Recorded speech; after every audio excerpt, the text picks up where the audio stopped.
Welcome back, or welcome to the Tiny Shifts podcast. I'm your host, Andy Nunn. This week, I'm going to be breaking down my UTA race, what happened, how it all unfolded, and hopefully by the end of this, give you some insights on the mindset around doing hard things. This is part 4 of Wonderfully Uncomfortable.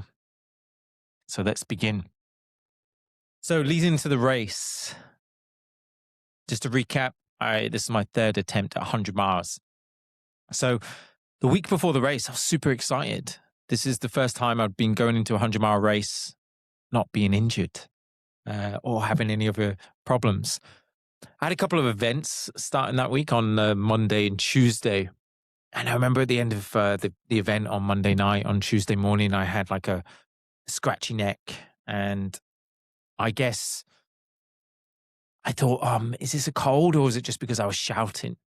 And the Tuesday night, I began to lose my voice and I was like, okay, well, this is strange. Wednesday, runny nose and began to get a bit of body aches and stuff like this. So by the time it was Thursday night leading into it, I felt a bit run down. I got some cold and flu tablets and, I was like, okay, well, I'll just ignore this, pretend it's not happening. And I remember waking up race morning. So race morning was Friday at 5 a.m. So I got up at 2 to have some breakfast. My nose was completely blocked. My throat, my body ached. So here we go. So anyway, I decided to race still. I was like, okay, well, we'll just take it easy. And that was my plan anyway. So I took some cold and flu, some nasal congestion spray, went to the race line and had some coffee. I was pretty excited. The weather wasn't that great, but it was fine.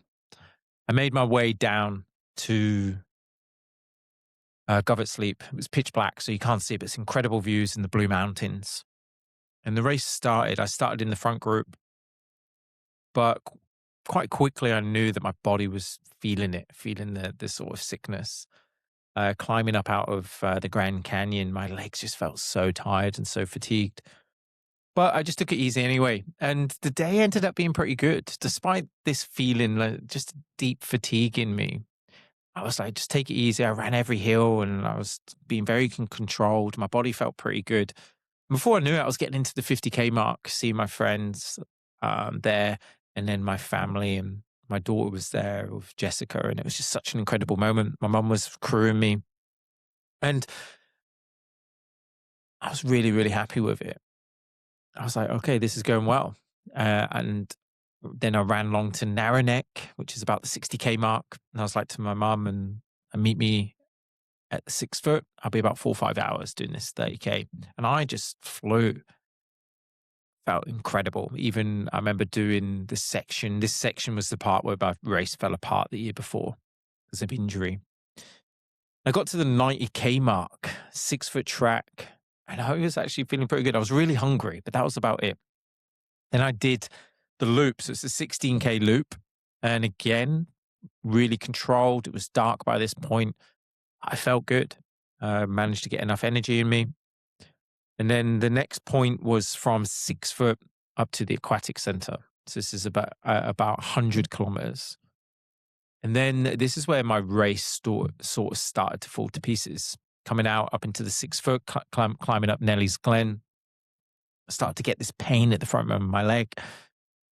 Slowed me down quite a bit, and I started to get really, really cold, even though it wasn't cold. Everyone was, it's like 15 degrees at night, which is crazy. And I just slowed down dramatically. The pain was getting a bit much. Got to aquatic center. My mum was there and decided I need to stop. I need to eat and I need to get warm. So I give myself a wash, put on some clothes, put on all my gear. I was like, okay, the next section's 7 kilometers. And that next section was it was already going to be difficult, but the front of my leg was just so sore. Couldn't control any of my body temperature. So I got into Fairmont, which is about 130 kilometers. And at this point, I was quite concerned about my leg. And I sort of spoke to the medic. They said it's just likely a tendon issue.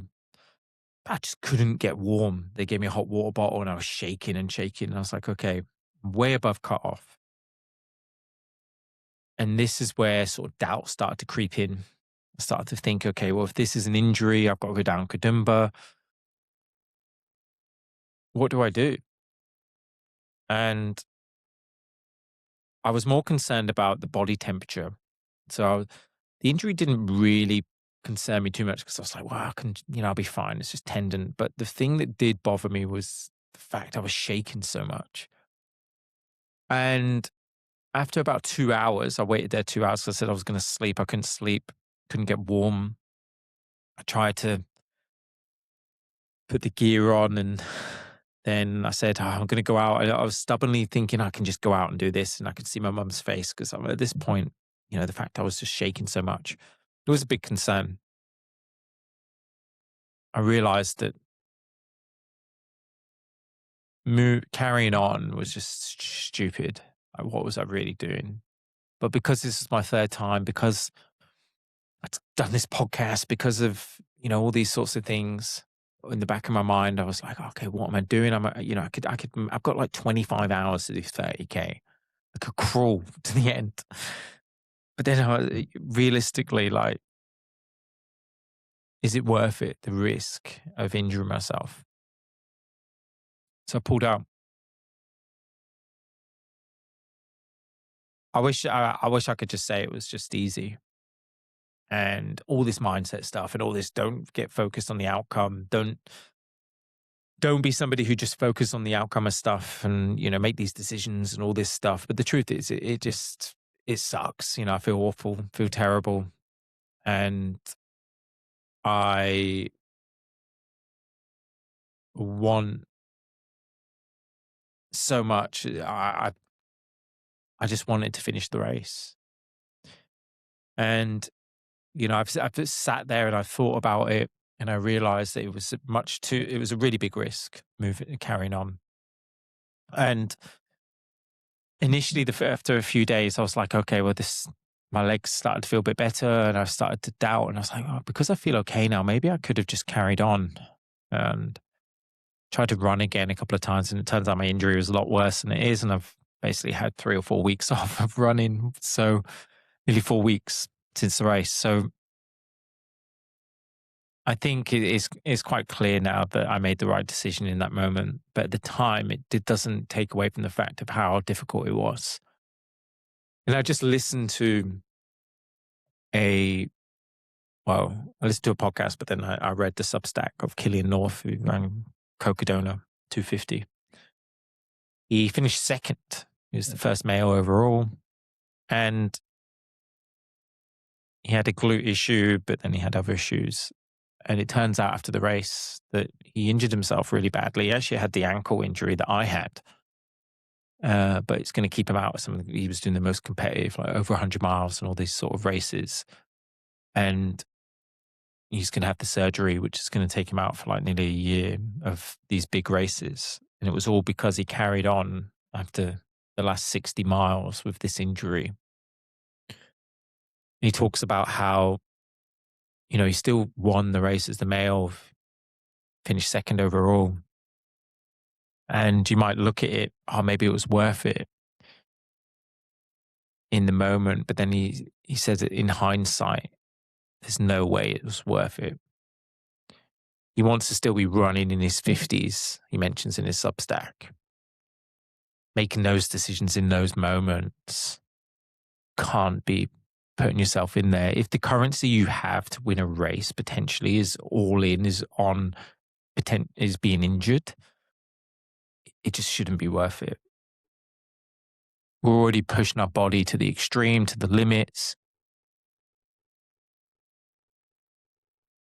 thinking that it's a good idea to do that isn't. But it's quite romantic, isn't it? There was a video of a runner doing Cocodona. He was like leaning sideways. He was like, and it's just crazy. You see these people and you talk about David Goggins and the blood, and they're all running for injuries, and it's very romantic, and we think it's heroic. And it might be. But I think we can also look at it and realize that it's very short-term thinking. You're not looking at the long game. But that doesn't take away the facts, even though I read this and I was like, yeah, Killian, you made me look at this. This is how it is. You know, if he's talking about this and he pushed on and he regrets it massively. That could be me. If I pushed on, I could have been out for a year, but we don't know. I might have finished and be like, oh, I finished the race, but do I really want to finish the race being injured? Probably not. Because I was injured no matter what. I've been out for nearly 3 or 4 weeks. I've just done a couple of runs over the last 2 days to run, walk, been seeing a physio. But it could have got worse with, you know, my body shaking and stuff like this. So it got me wondering, like, why, and this is an ultra running perspective, but this happens in all areas of our lives where we push on when we know we should probably pull out. And I've just been on a podcast today talking about this, about how we can be in a career, we can be in a relationship, we can just do this. And it's a sunk cost fallacy. It's doing something continuously because of all the time and the effort that you've done and not being able to look at something objectively, just being subjective and be like, this is it. And we just continue and we just stay in the same job. We just stay in the same relationship. We just stay in the same moment, despite the fact it's not good for us. It's the same as the race. People continue in these races and push through an injury, push themselves to the ultimate limits, despite it causing long-term damage to the health. And so what can we do to overcome that? What can we change in that moment? A lot of this can be done beforehand. And this is things that I've spoken about previously. It's about preempting those situations that are difficult. You know, set the boundaries and the discipline beforehand. Be disciplined with what you're willing to do to make it happen. I'm not willing to get injured. Does that mean I won't be able to do 100 miles? Probably not, but I'm still going to continue. I'm still trying. I've got one in November. And I honestly thought a few weeks ago that maybe I just won't do 100 miles. Maybe it's just stay away from them because, you know, I've done 3 now and not finished. I used to think I was this person who's grit, who'd get to the end at all costs. Now it turns out I'm not. But does that mean I shouldn't run them? I don't know. You get this doubt that creeps in. And I need to overcome this doubt for the race in November. I'm not going to run for an injury, but I need to be able to recognize when things get tough, you know, the difference. So yeah, what we can do is look at things objectively. We can be like, okay, what would you tell a friend in that situation? If you could look back and zoom all the way out and you could see it, or if you're watching a movie, I really like this one. If someone was watching a movie of this playing out, what would they be screaming at the screen that's so obvious? And you look back now and it's so obvious, what would you scream? And I think that's a great way to sort of look at these sort of situations. You'd be like, quit your job. Come on, man. What are you doing? You only live once. You know, why would you waste your time doing that? It doesn't matter. You've spent 10 years doing it. We're going to waste another 50. But we don't do that, do we? We don't think like that. But I hope you can sort of take away from this that doing hard things is okay. Like, it's been pretty hard. I've been quite quiet on this. Obviously, there's lots of things going on. I've been really busy. But I think as individuals, when it's so easy, you hear these, you know, people go, oh, look at it. Look at this challenge or this failure and don't see it as a failure, reframe it, all this sort of stuff. And you think, oh, does that mean that they just don't feel bad about it? Well, no, definitely not. I've had been waking up really early, thoughts racing through my head, being like, what am I doing? Why am I doing this in my life? And why am I talking about it? You know, why do I share this? And would I change it?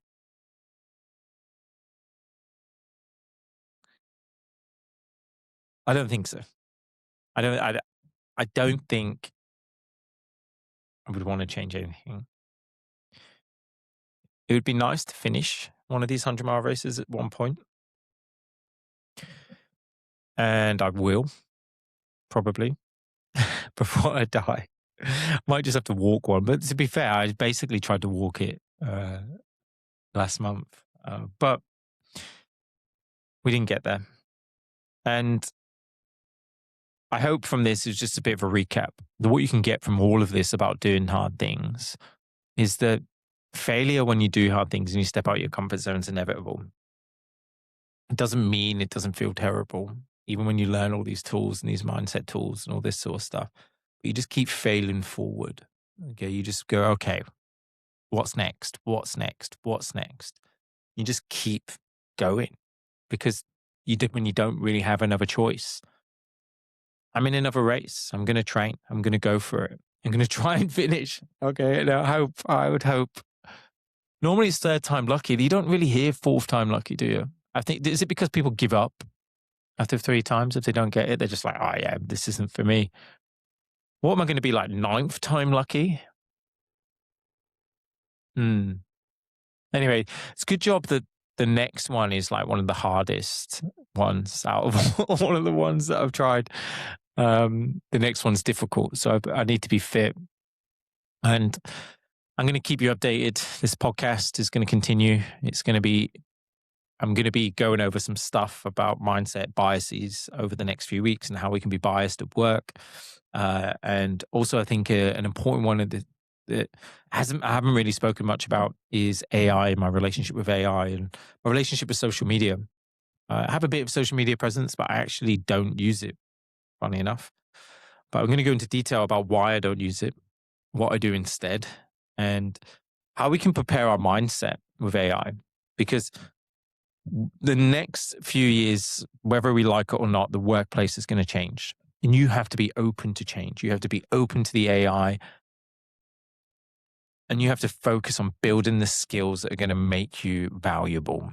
Because I think it's going to be a big wake-up call to a lot of us, where the workforce is just going to completely change. But I think people who get ahead now and build the tools and build the skills are going to be able to sort of ride the wave. And hopefully things